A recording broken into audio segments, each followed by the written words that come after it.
You know the songs, but do you know their history? Join us for an in-depth look at the stories behind the biggest songs in the world. This is Encore. The stories behind the songs. Thank you. Here's iHeartRadio's Miles Galloway. Well, welcome back to Encore. It's all about the songs you know and love, but maybe the stories, some weird, some wonderful, maybe you didn't know. I'm Miles Galloway, and this is the story of the Black Eyed Peas, Where is the Love? Now, despite what you may think, 2003's Elephunk is not the Black Eyed Peas' debut record. will.i.am, Taboo, and Apple D-App recorded and released 2 full major label albums before making it big. 1998's Behind the Front and 2000's Bridging the Gap. That may have sounded like I actually remembered those albums, but no. Sadly, I wasn't cool enough. Both records, while critically well-received and loved by hipster hip-hop heads, had little to no success on the charts and looked nothing like the Black Eyed Peas of today. Original lead singer Kim Hill left the group soon after the release of Bridging the Gap due to a myriad of creative differences, and by the time the band's final single of 2001, Request Plus Line, dropped, barely breaking into the top 40 Billboard charts, their label Interscope was losing interest in BEP, or at the very least, the type of music they were making. By mid-2001, I was 10. Wow. A&M president Ron Fair approached the band and suggested that a change in style could be exactly what the band needed, and that he was willing to invite them onto his label to do it. He told MTV in 2004, quote, 2.5 years ago, the Black Eyed Peas were about ready to hang it up. There were maybe 100,000 devoted backpacker dudes in their dorm room supporting the Black Eyed Peas, but they weren't enough for them to make a living. The group was very despondent. I said, look, you're on Interscope. I'm president of A&M, and we could switch you over to A&M. It's really the same company. The only difference is you get me. So let's put our heads together and try to make this thing work. But just FYI, this guy Ron Fair wasn't British. I'm not very good at accents. What Fair was hoping to make work was a pop-focused hip-hop record that really opened itself up to the worlds of R&B, funk, dancehall, dance, and even rock music. Papa Roach would eventually be featured on the Elephunk track Anxiety. The Peas resisted at first. They had artistic credibility, a sound that they themselves liked, and didn't want to be seen as sellouts. But ultimately, as Taboo would tell the Washington Post, quote, he'd rather be selling out arenas than selling out my trunk on the corner of my block. And so the Elephunk sessions began. will.i.am, for what it's worth, agreed with his bandmate. In 2004, he sat down with Much Music's Rick Campanelli and discussed the group's early career versus where Elephunk took them. Where we situated in hip-hop with our first record, Behind the Front. Yeah. You know, and Bridging the Gap. It was very culty. It was like, you know, you go to our shows, it's people that dress like we dress. They probably listen to a lot of what we listen to. You know, you say one lyric from De La Soul, they quote the whole verse. You know what I mean? Like, you know. And that's where we were from. You know, if we didn't sell that many records, they were always going to be there. You know? Now here we are. Pow! You know, selling records all over the place, all over TV, all over the internet. And these people's like, whoa, wait a second. This is not the group. This is not the group I like. What the hell's going on here? There's a new girl in the group. Oh, them motherfuckers sold out. You know? Whatever that means. That's their opinion. But these new fans we have, you don't know how loyal they are because they were also somebody else's fans last year. So we're started all over again.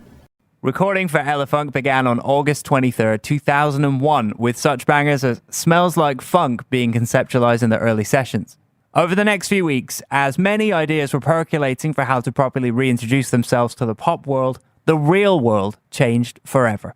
As will.i.am recalled to the Daily Telegraph in 2018, quote, on September 11th, 2001, our last day of recording sessions in San Francisco, as I was packing my equipment, I saw the first plane fly through the World Trade Center. I thought it was a film. The fear of driving back home, you know, going over the San Francisco Bridge, that 10-minute drive across the bridge felt like an hour. By December, the anxiety hadn't left most of the world, let alone will.i.am, who came up with a loop and guitar part that would be the basis for Where is the Love?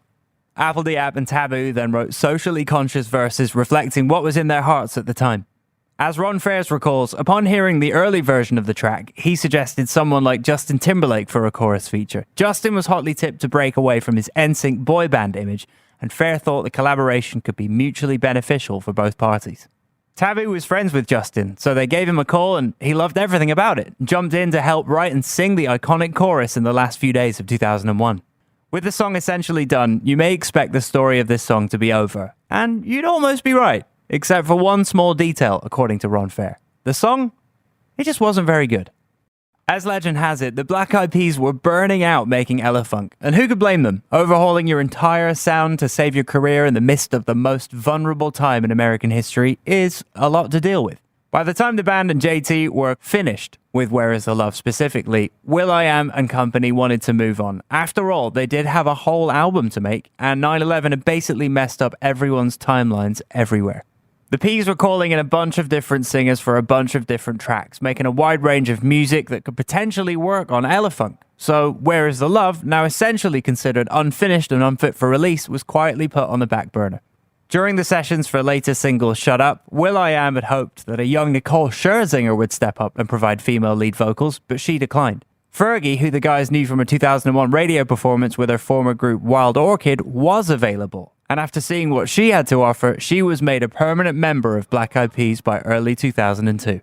Soon after the release of Where Is the Love, Taboo spoke with Much Music's Rick Campanelli and said of Fergie, Fergie is the newest member. She's the female voice of Black Eyed Peas. She's an incredible singer. You know, she's been in the entertainment industry since she was young. She was in Kids Incorporated. She had her own group called Wild Orchid. And now she's part of my group, which it's a great thing because now you have a female presence on stage, which enables other females in the audience to feel power and feel independent because she's matching up to our energy. And, you know, if you've seen us perform live, me, Will, and App are very, very energetic on stage and very visual type entertainers. But what about Where Is the Love? Ron Fair was not only an executive, but a skilled music producer, arranger, and record engineer, and he knew that a song featuring JT was very likely to get some buzz if he could just get his hands on it. As he recalls, quote, about a year into working on the Black Eyed Peas album, I asked will.i.am, can I fool around with it? Let me do my thing on it. If you don't like it, you can trash it. I went in with my crew and we spent 14 days on the record. We re-edited Justin's vocals, we put Fergie on it, I wrote the string part and recorded the strings. We took things from the third verse and put them in the first verse. We basically buffed it and made it a lot more powerful and concise. Now, with Fair's reimagining on the record, will.i.am gave it one last go to put some hip-hop back into the mix, and the song became what we know of it today. As Ron Fair liked to say, quote, it's a mixture of a lot of things. It's a hip-hop record, a pop record, a sing-song, kind of nursery rhyme record, and a soulful record. It's certainly a message record. After all the pieces came together, Black Eyed Peas, now with Fergie, agreed that it should displace Shut Up as the record's lead single. It was powerful, it discussed terrorism, racism, pollution, war, crime, and more, all tying back to the central element. Where is the love? A funny thing happened though. While Where Is the Love was getting its rewrites and reimaginings, Justin Timberlake absolutely blew up as a solo artist, and that was gonna be a problem for the Peas. Even though Justin had recorded his vocals as far back as December 2001, by late 2002, Where Is the Love and Elephunk, for that matter, was still not out. The public hadn't heard it. What the public had heard were Justin Timberlake's smash hits, Like I Love You and Cry Me a River, his solo debut singles worthy of an episode of this podcast themselves. Watch this space. What this meant was that this track was no longer a mutually beneficial arrangement for up-and-coming superstars looking for a collab hit. Justin was a fledgling pop icon, the Black Eyed Peas were not. So at first, Justin's label Jive Records no longer wanted him to have anything to do with the song. In fairness, these were pre-playlist days, so there was probably a little bit of logic behind their skepticism. If the song bombed, Justin would now have a bomb on his track record, just 2 or 3 songs into being introduced as the second coming of Michael Jackson. And honestly, it might have soured fans on him altogether. Furthermore, will.i.am revealed in 2013 that even though the Peas were playing ball and recording music in a new direction, their own label execs still weren't totally sold on anything they were doing, stating that they didn't love Where Is the Love, or future singles Shut Up or Let's Get It Started. Eventually, all parties conceded that Justin Timberlake's vocals could stay and the track could see the light of day, but the Peas were not to publicly mention he was on it, and he also wasn't allowed to be in the music video. I can vividly remember the first time I heard this song. I think my mum was driving us home from school one day, it came on the radio, and I was like, is that? No. But it sounds like him. And then I remember the radio DJ didn't mention Justin Timberlake by name, he just said, oh, it's the Black Eyed Peas and Where Is the Love? And that was that. No featuring, no collaboration with, nothing. As Ron Fair put it, quote, that ended up working very favorably because it made kids feel like they had something they maybe weren't supposed to have. Finally, after nearly 2 years removed from its original recording sessions, Where Is the Love hit airwaves on May 12th, 2003. Only one day after the band wrapped recording the Elephunk album as a whole. All of the band's and Ron Fair's biggest hopes and dreams about the reception of the song came true. The Washington Post declared Where Is the Love propelled the Black Eyed Peas from the underground to the mainstream, and the song began to top charts all over the world. The inclusion of Fergie debuting simultaneously with Where Is the Love was a masterstroke and gave BEP a more accessible sound for sure. But as Katie Sharp from Mike summed up in 2014, it was more than that. Quote, it brought an oddball rap group right into the public eye. Suddenly there was a powerful force countering all the macho posturing in rap and the shallowness of pop. There was a catchy song delivering incisive cultural criticism about world peace in the wake of 9/11. Fergie agreed, telling Rick Campanelli in 2004, well, I think that Where's the Love is just one of those songs that, it came at the right time. The message touched people in a way that it exploded into the masses. And I think that got, because I've always been a fan of Black Eyed Peas, but I think that song got everyone looking who didn't know about Black Eyed Peas and looking at the band and saying, who are these people? And then from there, it just, people's interest was sparked. And it started growing, and with each song, people discovered new colors and new flavors to the band. And I hope that that's what keeps people going. Mm-hmm. A lot of people, I'm sure right now, are thanking you for making that song. It's a great tune. Yeah, it is. I didn't write it, but but I'm blessed to be a part of it. The video, sans Justin Timberlake, places the members of BEP in Los Angeles, acting as almost a rebel activist group as they poster up the city with question mark flyers working out of a stakeout van. The video cuts into extreme close-ups of people singing along to the song, kids playing violent video games, footage of drug deals, as well as people just going about their day in the hustle and bustle of life. The question mark begins to show up more and more prominently on people's arms, as crop circles on money, and people seem to start joining in on the questioning. Apple the app also seemingly gets arrested for vandalism or potentially for asking people to open their eyes to the wrongs of society. It's a ham-fisted, but the message is there. All in all, if this video were to be released today, would there be a faux outrage around the wokeness of the messaging? It's definitely a video that could be seen as ahead of its time in terms of its messaging around racism and corporate greed, but it's also a stark reminder that while we may look at the issues society faces as new ones, music has been addressing them for decades.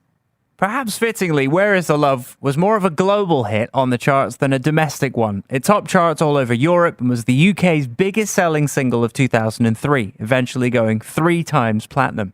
In America, Where Is the Love did go to number 1 on the mainstream top 40, but only climbed to number 8 on the Hot 100, which is surprising considering how ingrained into the pop consciousness it was at the time. With the success of Where Is the Love and Elephunk in general, the Peas were invited to join Justin Timberlake and Christina Aguilera on their Justified Stripped tour in mid-2003. Speaking with Much Music that year, will.i.am opened up about the special bond the band had formed with JT. Oh, Justin's hella cool, man. Justin's like real open-minded cat, down-to-earth cat, one of the coolest cats I met in a long time and whatnot.